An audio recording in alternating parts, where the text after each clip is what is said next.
Hello everyone, welcome back to my YouTube channel जिसका नाम है LNG लर्न एंड ग्रो। मैं हूं आपका मेंटर सागर सिन्हा। और फ्रेंड्स, हम लोग यहां पर डिस्कस कर रहे हैं क्लास 10 CBSE के केमिस्ट्री के कंप्लीट डिटेल्ड सिलेबस को। सारे जो चैप्टर है वो यहां पर फुल एक्सप्लेनेशन के साथ डिस्कस हो रहे हैं। फ्रेंड्स, चैप्टर 1 ऑलरेडी हम लोगों ने डिस्कस कर लिया पहले।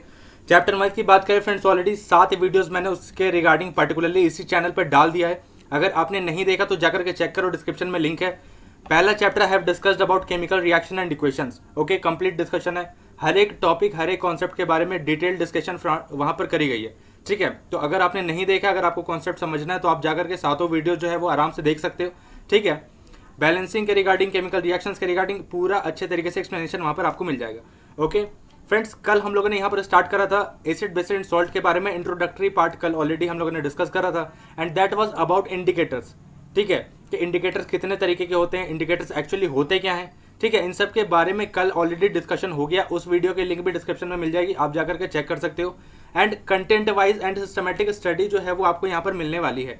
ठीक है, तो आप क्या कर सकते हो, इन सबको प्रॉपर नोट्स PDF अगर खुद से बनाना है तो आप बना सकते हो, वरना नोट्स PDF स्टडी मटेरियल के लिए आप टेलीग्राम चैनल ज्वाइन कर सकते हो। लिंक जो है वो ऑलरेडी डिस्क्रिप्शन में है। ठीक है, पर्सनली आप मुझसे कनेक्ट होने के लिए ऑलरेडी फेसबुक, इंस्टाग्राम, ट्विटर, इन सब पे कनेक्ट हो सकते हो। सो दैट आपके जो भी पर्सनल डाउट है, पर्सनल कुछ भी अगर आपको पूछना है, आपके स्टडीज रिलेटेड कुछ भी अगर आपको जानकारी चाहिए, इन सब के लिए मैं वहाँ पे अवेलेबल हूँ, आप कनेक्ट हो सकते हो। उसके रिगार्डिंग भी डिस्क्रिप्शन जो है वो ऑलरेडी डिस्क्रिप्शन में जो है वो लिंक ऑलरेडी दी हुई है। फ्रेंड्स, क्लियर है। फ्रेंड्स, स्टार्ट करते हैं बिना टाइम वेस्ट किए हुए चैप्टर को। सबसे पहले आज हमें पढ़ना है फ्रेंड्स एसिड्स के बारे में। एसिड्स क्या होते हैं, किस किस कैरेक्टरिस्टिक्स के एसिड्स होते हैं, कितने तरीके का कैटेगराइजेशन किया गया है पर्टिकुलरली एसिड्स के बारे में, इन सब के बारे में आज मैं पर्टिकुलरली डिस्कस करने वाला हूं। तो ये पूरा वीडियो लेक्चर जो है वो एसिड को पूरा फोकस करके बनाया जा रहा है। क्लियर है। आपको इसमें से जो भी मेन कंटेंट लगता है, कोई डाउट होता है तो कमेंट सेक्शन में जरूर बताओ कि इस पर्टिकुलर सेक्शन में डाउट है। I will revert back and मैं उसका जो भी पॉसिबल सॉल्यूशन है वो जरूर बताऊंगा आपको। क्लियर है। ये वीडियो लेक्चर आप पूरा कंप्लीट देखना, लास्ट तक देखना, सो दैट आपको कहीं पे भी कोई भी डाउट होता है तो आप इजीली मेरे से पूछ सकते हो, इजीली कनेक्ट कर सकते हो। ठीक है, तो वीडियो स्किप मत करना, पूरा एंड तक देखना। इसको पसंद आता है तो इसको शेयर कर देना, लाइक कर देना यार, वो ऑलरेडी आपके ऊपर है। कंटेंट पसंद आ रहा है तो। क्लियर है। अब देखो, अगर बात करी जाए एसिड्स की, तो एसिड्स के बारे में आपको दो कैरेक्टरिस्टिक्स हमेशा सबसे प्राइमरी जो कैरेक्टरिस्टिक्स होती है फ्रेंड्स वो आपको पता होनी चाहिए। एंड दैट इज कि पहला कैरेक्टरिस्टिक्स है कि एसिड्स का जो टेस्ट होता है दैट इज सार टेस्ट। क्या होता है? सार टेस्ट, खट्टा होता है। और अगर बात करी जाए लिटमस पेपर यानी कि कलर चेंज के बारे में बात करी जाए फ्रेंड्स, तो colour change actually blue litmus to red वहां पर कन्वर्जन देखने को मिलता है। ठीक है, तो ये कुछ स्पेसिफिक कैरेक्टरिस्टिक्स है जो कि आपको एसिड्स के बारे में पता होना चाहिए। ठीक है, यहाँ से एसिड्स के बारे में शुरुआत करने जा रहे हैं हम लोग। ये बिल्कुल एक बेसिक कैरेक्टरिस्टिक्स है। ठीक है, ठीक है, आगे डिस्कस करें फ्रेंड्स, तो मैंने यहाँ पर ऑलरेडी कुछ एग्जांपल्स भी लिए हैं एसिड्स के, जैसे साइट्रिक होगा, ऑक्सैलिक हो गया, सल्फ्यूरिक है, टैटेरिक, ठीक है, मैलिक एसिड, इस तरीके के काफ़ी ज़्यादा एग्जाम्पल हो सकते हैं एसिड्स के बारे में। ठीक है, ये सभी जो है वो कहीं ना कहीं सोर्सेज पे डिपेंडेंट होते हैं, कोई ना कोई सोर्स इनका ज़रूर होगा जहाँ से एसिड का प्रोडक्शन या एसिड को वहाँ से मैन्युफैक्चर किया जाता है। क्लियर है। कुछ सोर्सेज मैंने ऑलरेडी यहाँ पर मैंशन कर दिए हैं, आप देख सकते हो। लेमन से हमें साइट्रिक एसिड की प्राप्ति होती है, टोमेटो से हमें ऑक्सैलिक एसिड मिलता है, ग्रेप्स में टार्टरिक एसिड प्रेजेंट होता है, मिल्क में लैक्टिक एसिड, एंट में फॉर्मिक एसिड। तो ये कहीं ना कहीं आप देख पा रहे होंगे कि प्लांट प्रोडक्ट्स एंड एनिमल्स, इन दोनों से ही कहीं ना कहीं आपको ऐसे एसिड्स मिल रहे हैं जो कि हार्मफुल नहीं है ना। हम उनका खाने के तरह इस तरीके से इस्तेमाल कर रहे हैं, अपने बैलेंस डाइट में उनको शामिल कर रहे हैं। तो ये एसिड जो है वो कहीं ना कहीं क्या है, लेस हार्मफुल है। हमारे जो न्यूट्रिशनल वैल्यू है, हमारी बैलेंस डाइट है, उसको कहीं ना कहीं कंप्लीट करने का काम कर रहे हैं। तो आपको ये जरूर मेंशन करना है। मूविंग अहेड, अब देखो एसिड्स को बेसिकली मैंने 3 भागों में कैटेगराइज किया है। पहला भाग है अकरेंस के आधार पर, दूसरा है स्ट्रेंथ के आधार पर, and third is water content के आधार पर। ओके, ये कैटेगराइजेशन आपको ज्यादा इजीली समझ में आएगा, दैट्स व्हाई मैंने यहाँ पर पूरा कैटेगराइजेशन जो है वो कर दिया है। ठीक है, अब हम लोग आगे डिस्कस करेंगे friends part by part, individually सबके बारे में कि ऑकरेंस के आधार पर एसिड्स किस तरीके से डिवाइड हुए हैं, स्ट्रेंथ के आधार पर एसिड किस तरीके से डिवाइड हुए हैं, एंड वाटर कंटेंट के आधार पर भी एसिड का किस तरीके से वहाँ पे कैटेगराइजेशन हुआ है। मूविंग अहेड, अब देखो सबसे पहले जो हमारा डिस्कशन है that is on the basis of occurrence. ठीक है, कि एसिड्स कहाँ कहाँ पाए जाते हैं। सबसे पहले तो हमें ये पता करना पड़ेगा कि एसिड्स कहाँ कहाँ पाए जाते हैं। ठीक है, तभी तो हम ऑकरेंस के आधार पर एसिड्स का डिवीजन कर पाएंगे। तो पहला अगर बात करी जाए तो first is organic acid, second is mineral acid. ठीक है, दो तरीके के कैटेगराइजेशन आपको देखने को मिलता है ऑन द ऑकरेंस के आधार पर।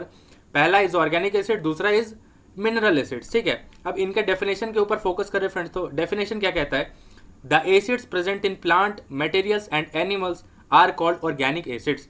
ठीक है, मतलब ऐसे एसिड जो कि जिनका प्रोडक्शन या जिनका मैन्युफैक्चरिंग ये जो प्लांट मटेरियल्स या एनिमल्स से प्राप्त होते हैं या उनमें मिलते हैं, उस तरीके के एसिड्स को हम ऑर्गेनिक एसिड्स कहते हैं। Very important. ओके, आगे अगर एग्जाम्पल के बारे में डिस्कशन करा जाए फ्रेंड्स, तो एग्जाम्पल क्या हो जाएगा, acetic acid, citric acid, lactic acid, oxalic, ये सारी जो कहीं ना कहीं प्लांट प्रोडक्ट वाले एसिड्स हैं या जो स्मॉल एनिमल से मिलने वाले जो एसिड्स हैं, ये कहीं ना कहीं क्या होते हैं, लेस हार्मफुल है। ठीक है, इनसे इतना ज़्यादा आपको नुकसान नहीं होता, ये हमारे कहीं ना कहीं शरीर को ज़्यादा नुकसान पहुंचाने का काम नहीं करते हैं। ठीक है, आगे अगर बात करी जाए, मैंने वही यहाँ पर मेंशन करा है कि it is not harmful to eat और drink substances containing naturally occurring acids in them. ये ऐसे एसिड्स होते हैं जो कि नेचुरल हैं। ठीक है, ये सिंथेटिक या केमिकली इनका कोई भी प्रिपरेशन नहीं किया जाता है। ठीक है, ये नेचुरल उस प्लांट प्रोडक्ट में या एनिमल्स में एज इट इज प्रेजेंट होते हैं एंड दैट्स वाई हम उनका सेवन कर सकते हैं और इसी के वजह से उनका कहीं ना कहीं हमारे शरीर के ऊपर कुछ नुकसान नहीं देखने को मिलता है। ठीक है, तो दिस इज द प्राइमरी चीज़ जो कि आपको ऑर्गेनिक एसिड्स के बारे में कंप्लीट पता होना चाहिए। नेक्स्ट हम डिस्कस करें फ्रेंड्स तो मिनरल एसिड्स के बारे में। मिनरल एसिड्स क्या होता है, the acids prepared from the minerals of the earth are called mineral acids. ठीक है, कहने का मतलब ये है फ्रेंड्स कि अर्थ में काफ़ी सारे मिनरल्स हैं। ठीक है, और उन मिनरल्स से जो एसिड प्रेजेंट होता है या प्रिपेयर करा जाता है, उन सभी एसिड्स को हम मिनरल एसिड्स कहते हैं। ठीक है, डिराइवेशन की अगर बात करी जाए तो मैंने अभी बताया फ्रेंड्स कि मिनरल्स ऑफ द अर्थ है ना, अर्थ में जितने भी तरीके के मिनरल्स पाए जाते हैं उनसे अगर एसिड्स का प्रिपरेशन हो रहा है तो we call it mineral acids. Okay, examples की बात की जाए फ्रेंड्स तो काफ़ी ज़्यादा एग्जाम्पल हो सकते हैं, जैसे hydrochloric acid, sulphuric acid, nitric acid, या जितने भी कमर्शियल या सिंथेटिक एसिड्स होते हैं, जितने भी डेंजरस एसिड्स आपको पता है होते हैं, ये सारे ही जो हैं वो मिनरल एसिड्स के कैटेगरी में आते हैं फ्रेंड्स। ओके, एक्सेप्शन की अगर बात करी जाए फ्रेंड्स, कार्बोनिक एसिड इकलौता एक्सेप्शन है जो कि एक मिनरल एसिड है लेकिन एक वीक एसिड है। ठीक है, ये इतना ज़्यादा डेंजरस नहीं है, इतना ज़्यादा नुकसान पहुंचाने का काम नहीं करता है। ठीक है, तो ये आप एक एक्सेप्शन के फॉर्म में याद कर सकते हो, समझ सकते हो, नोट्स में मेंशन कर सकते हो। ठीक है, मैंने जो जो बेस्ट कंटेंट है already NCERTs and side books इन सब से मेंशन करके, इन सब से चुन चुन करके, छाट छाट करके ये पूरा कंटेंट रेडी किया है। ठीक है, ऑलरेडी मैंने अपने नोट्स, अपनी जो भी बेस्ट ऑफ माई नॉलेज में सोच सकता था, ये सभी इसमें मैंशनड है।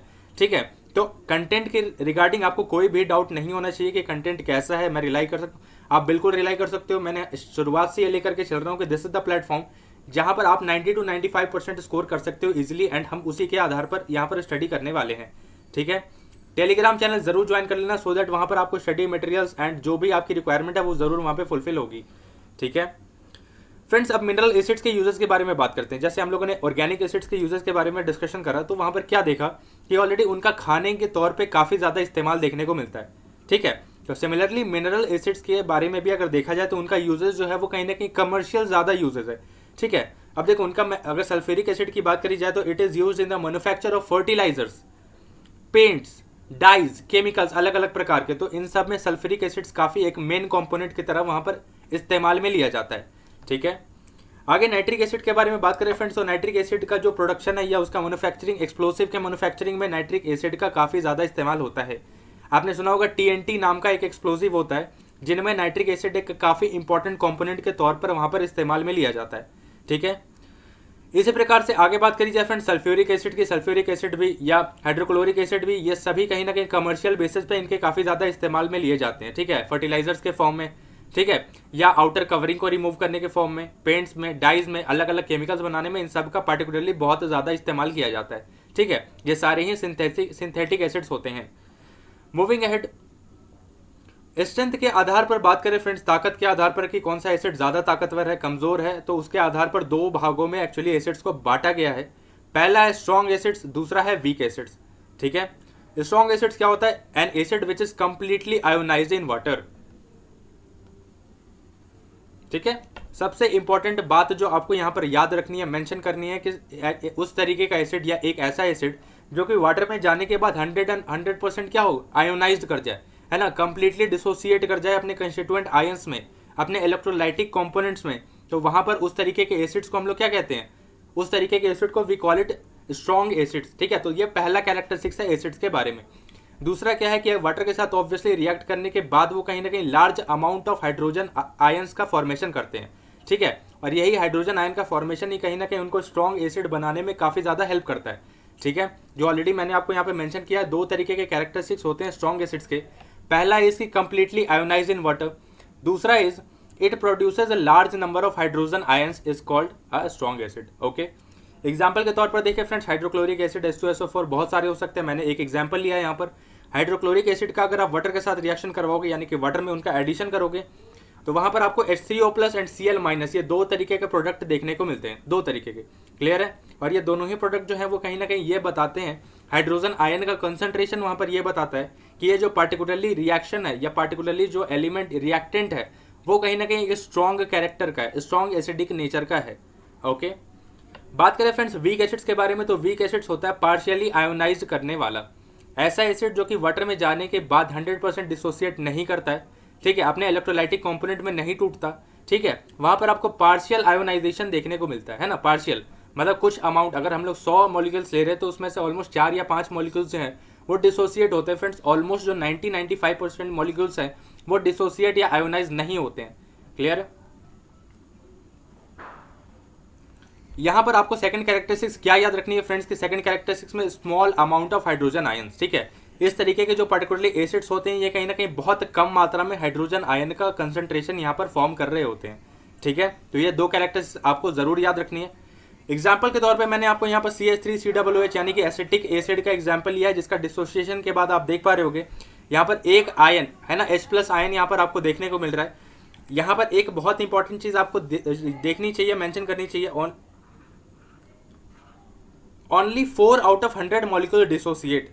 ठीक है, कहने का मतलब यह है कि अगर हमने 100 मॉलिक्यूल CH3COOH यानी एसिटिक एसिड का लिया था तो वहां पर 4 ही मॉलिक्यूल्स ऐसे हैं जो कि डिसोसिएट करके अपने कंस्टिट्यूएंट आयंस में यानी कि हाइड्रोजन आयन को कंसंट्रेशन के फॉर्मेशन में हेल्प कर रहे हैं।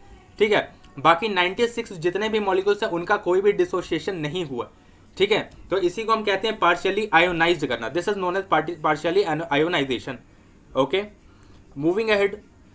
अब देखो वाटर कंटेंट के आधार पर जो एसिड्स का डिवीजन हुआ है फ्रेंड्स, अगेन ये दो प्रकार के होते हैं। ठीक है, पहला इज कंसंट्रेटेड, दूसरा is dilute acids. Okay, concentrated acids क्या होता है, जिनमें वाटर का कंटेंट जो है वो बहुत कम मात्रा में होता है, minimum possible amount of water content in it. Okay, dilute की अगर बात करी जाए फ्रेंड्स, तो डाइल्यूट एसिड्स इस तरीके के एसिड्स को कहते हैं जिनमें वाटर का कंटेंट बहुत अधिक मात्रा में देखने को मिलता है। ठीक है,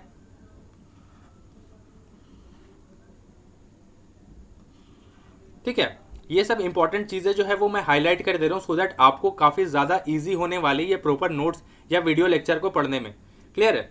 अब देखो कंसंट्रेशन जो है वो डिक्रीज करता है एडिंग वाटर। हम लोग जितने बार भी वाटर का एडिशन करेंगे किसी भी एसिड्स में या किसी भी अलग सब्सटेंसेस में, तो वहां पर आपको क्या देखने को मिलने वाला है कि एक्चुअली कंसंट्रेशन जो है वो डिक्रीज कर रही है ना। वहां पर पार्टिकुलरली जो वहां पर एक तरीके से एसिड का कंटेंट है वो कहीं ना कहीं क्या हो रहा है, डिक्रीज करने वाला हो रहा होगा। वाटर का कंटेंट क्या हो रहा होगा, इंक्रीज करने वाला हो रहा होगा। ओके, इसी तरीके से डाइल्यूशन की अगर बात करी जाए फ्रेंड्स, तो डाइल्यूशन इंक्रीज करता है। हम जितना ज्यादा पानी मिलाएंगे पर्टिकुलरली एसिड सॉल्यूशंस में, तो वहां पर क्या होगा, आपको ज्यादा डाइल्यूशन देखने को मिलेगा, ज्यादा वाटर का कंटेंट देखने को मिलने वाला है। ठीक है, एसिड का कंटेंट और कम होते जाएगा एंड एक टाइम पे बहुत ही ज्यादा कम हो जाएगा। क्लियर है? वाले कि किस तरीके से एसिड्स को हम डाइल्यूट कर सकते हैं। ठीक है, डाइल्यूशन जो मैंने अभी आपको डिस्कस करा कि डाइल्यूशन किस तरीके से होता है, डाइल्यूशन का एक्चुअली मतलब क्या है। ठीक है, किस तरीके से एसिड्स को हम डाइल्यूट कर सकते हैं। ठीक है, तो ओवरऑल जो यहाँ पर घूम फिर करके बात आती है फ्रेंड्स, वो ये आती है कि कंसंट्रेटेड एसिड्स में पानी मिलाने के बाद ये इन दोनों का मिक्सचर जो है वो एक डाइल्यूट एसिड बनाता है। ओके, अब ये मिक्सचर के लिए जो दो केसेस हैं फ्रेंड्स, दो केसेस कैसे हो सकते हैं। पहला केस, या तो आप एसिड में पानी मिलाओगे, दूसरा केस या आप तो पानी में एसिड्स मिलाने वाले हो।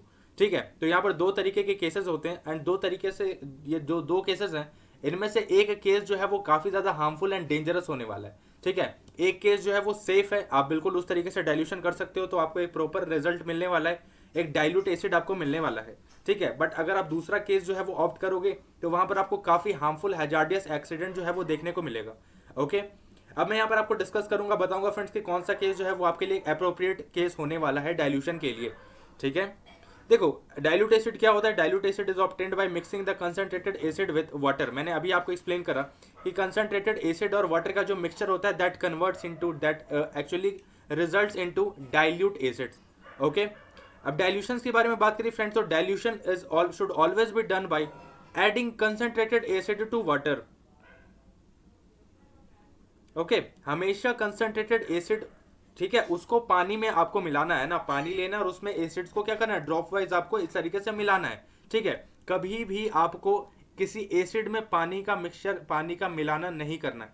ठीक है, और किस तरीके से इसको स्टायरिंग करते रहना है। तो आपको जो प्रॉपर एक सेफ एंड सिक्योर जो एक केस यहाँ पर होने वाला है, जो आपको डाइल्यूशन का मेथड है वो ये है फ्रेंड्स, कि वाटर लेना है और उसमें आपको एसिड्स डाल करके डाइल्यूट करना है। ठीक है, कभी भी दूसरा वाला ऑप्शन आपको ऑप्ट नहीं करना, और वो वाला ऑप्शन ये है कि कभी भी आपको एसिड में पानी नहीं मिलाना है, नेवर। ठीक है, ओके। अब ये कहा क्यों जाता है कि कभी भी हमें इस तरीके से यानी कि एसिड्स में पानी नहीं मिलाना होता है, इसका रीजन है फ्रेंड्स। लेकिन सबसे पहले आप ये रीजन सुन लो कि जो मैं सेफ एंड सिक्योर एक मेथड बता रहा हूँ डाइल्यूशन का, वो क्यों जरूरी है। ठीक है, उससे क्या होने वाला है, तो वहां पर ये हो जाएगा कि देखो ये जो मिक्सचर होता है ना, कंसंट्रेटेड एसिड एंड वाटर का ये जो मिक्सचर होता है, ये हाईली एक्सोथर्मिक नेचर का होता है। काफी ज्यादा हीट जो है वो वहां पर इवॉल्व कर रहा होता है, निकल रहा होता है। ओके, एंड ये जो हीट है ये कहीं ना कहीं हाईली एक्सोथर्मिक है, आपको काफी ज्यादा हीट चेंजेस जो है वो देखने को मिलता है, इंथैल्पी चेंज जो है वो आपको देखने को मिलता है फ्रेंड्स, इस पर्टिकुलर मिक्सचर में, इस पर्टिकुलर मिक्सिंग में। ओके, आगे फ्रेंड्स बात करें तो when concentrated acid and water are mix together a large amount of heat is evolved, है ना, काफी ज्यादा मात्रा में जो है हीट का इवॉल्वमेंट देखने को मिलता है। ओके, अब अगर बात करते हैं फ्रेंड दूसरे वाले केस की, अगर हम लोगों ने क्या कर दिया,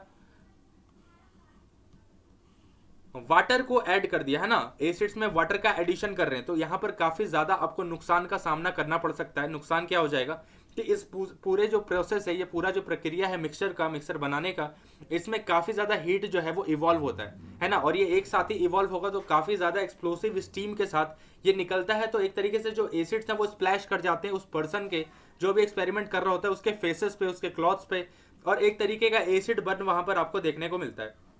ओके, तो दिस आर द प्राइमरी चीजें, जो प्राइमरी इंस्ट्रक्शन जो आपको डाइल्यूशन के बारे में समझनी है, याद करनी है कि इस तरीके से आपको डाइल्यूशन करना है। ठीक है, कभी भी आपको किसी एसिड में पानी का ये जो मिक्सचर है मिलाना नहीं करना, कोई एडिशन नहीं करना है। क्या करना है आपको, करेक्ट मेथड क्या है, हमेशा पर्टिकुलरली मेथड है कि पानी में आपको एसिड को मिलाना है, दैट्स इट। ओके, अब इसका रीजन क्या है कि हमेशा हम पानी को ही क्यों कंसिडर करते हैं, पानी is the best solvent for this kind of mixing, why, तो इसका रीजन हो जाएगा फ्रेंड्स, जस्ट बिकॉज कि आप जब वाटर क्या होता है, काफी ज्यादा एक तरीके से पोलर सॉल्वेंट होता है। ठीक है, इसकी जो इंथैल्पी चेंज है वो कहीं ना कहीं टॉलरेट करने की पावर जो है वो वाटर में सबसे ज्यादा होती है। ठीक है, वाटर जो है वो यहाँ पर जो भी मिक्सचर बनाने में जो भी इंथैल्पी चेंज हो रहा है ना, जितने तरीके का वहां पर आपको हीट चेंजेस देखने को मिल रहा है, ये सभी कहीं ना कहीं वाटर के द्वारा, उनके द्वारा एब्जॉर्ब कर लिया जाता है। ठीक है, उनके मॉलिक्यूल्स के, वाटर मॉलिक्यूल्स के द्वारा ये एब्जॉर्ब कर लिया जाता है, और इसके वजह से वहां पर काफी ज्यादा नुकसान देखने को नहीं मिलता। ठीक है, इनफैक्ट वो क्या हो जाता है, कहीं ना कहीं एक सेफ मेथड हो जाता है। ओके, मूविंग अहेड फ्रेंड, अब मैं आपको एसिड्स के बारे में कुछ स्पेसिफिक चीजें, कुछ इंपॉर्टेंट पॉइंट्स यहाँ पर बताऊंगा। एंड ठीक है, एंड ये जो टॉपिक है ये पर्टिकुलरली लास्ट टॉपिक है फ्रेंड्स आज के वीडियो लेक्चर का। नेक्स्ट वीडियो में हम लोग पूरा कंप्लीट प्रॉपर्टीज डिस्कस करने वाले हैं।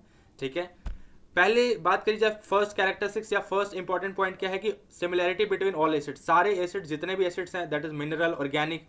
ठीक है, अगर मिनरल की स्पेसिफिकली बात करी जाए फ्रेंड्स तो all acid produces hydrogen ions. ठीक है, जितने तरीके के भी एसिड्स हैं, वेदर इट इज नेचुरल, ठीक है, स्ट्रॉन्ग, या वो मिनरल एसिड्स हैं, हर एक एसिड जो है वो कहीं ना कहीं हाइड्रोजन आयंस का कंसंट्रेशन यानी कि प्रोड्यूस करने का काम कर रहा है फ्रेंड्स, क्लियर है। और ये प्राइमरी चीज है, और ये सिमिलरिटी चीज है जो कि हर एक एसिड्स को कहीं ना कहीं एक सिमिलर बनाने का, एक तरीके से इक्वेट करने का, इक्वल बनाने का काम करती है। ओके, तो जितने तरीके के भी एसिड्स हैं वो क्या कर रहे हैं, हाइड्रोजन आयंस के कंसंट्रेशन को यानी कि हाइड्रोजन आयंस को बढ़ाने का, प्रोड्यूस करने का काम करते हैं। ओके, आगे बात करें फ्रेंड्स तो all compounds containing hydrogen are not acids. अब देखो जितने तरीके के भी कंपाउंड्स हैं, है ना, हाइड्रोजन जिसमें कनेक्टेड है, जिनमें हाइड्रोजन ऑलरेडी एक कंपोनेंट है उस कंपाउंड में, उन सब क्या कंपाउंड एसिड हो सकते हैं, ऐसा बिल्कुल भी नहीं है। जितने भी कंपाउंड है वो सभी एसिड्स नहीं होंगे जिसमें हाइड्रोजन जुड़ा है। ओके, वही कंपाउंड एसिड्स होंगे जिनमें हाइड्रोजन भी जुड़ा है, और वो एक इलेक्ट्रोलाइट कंपाउंड है, यानी कि इलेक्ट्रोलाइट है। उनको अगर आप जब तोड़ोगे, डिकम्पोजिशन करोगे, उनका जब आयोनाइजेशन होगा तो वहां के आयन कंस्टिट्यूएंट जो भी वहां पर डिस्पर्स होंगे, स्प्लिट होंगे, वो कहीं ना कहीं इलेक्ट्रिसिटी कंडक्ट करवाने का काम करने चाहिए। तो इस तरीके के कंपाउंड हमेशा एसिड की कैटेगरी में आते हैं। इस तरीके के और भी ऑर्गेनिक कंपाउंड है जैसे इथेनोइक एसिड, एसिटिक एसिड, ये सारे क्या है, इन सब में हाइड्रोजन कहीं ना कहीं मिला है, बट ये कभी भी एक इलेक्ट्रोलाइट की तरह बिहेव नहीं करते हैं, कोई भी इलेक्ट्रिसिटी का कंडक्शन नहीं होता है, दैट्स वाई हम कह सकते हैं कि कंपाउंड जो कि एक इलेक्ट्रोलाइट है वही एसिडिक प्रॉपर्टीज या बिहेवियर शो कर सकता है। ओके, नेक्स्ट बात करें फ्रेंड्स, तो acid do not show acidic behaviour in the absence of water. अब देखो ये काफी ज्यादा इंपॉर्टेंट एक पॉइंट होता है जहां पर ये कहा जाता है कि एब्सेंस ऑफ वाटर में कोई भी एसिड जो है वो अपनी एसिडिक प्रॉपर्टी नहीं बता सकता है, ठीक है, या अपनी एसिडिक प्रॉपर्टी अपनी एसिडिक बिहेवियर को शो नहीं कर सकता है। जस्ट बिकॉज इसका रीजन क्या है फ्रेंड्स कि वाटर के एब्सेंस में वहां पर हाइड्रोजन आयन का कोई भी फॉर्मेशन कोई भी प्रोडक्शन जो है वो देखने को नहीं मिलता।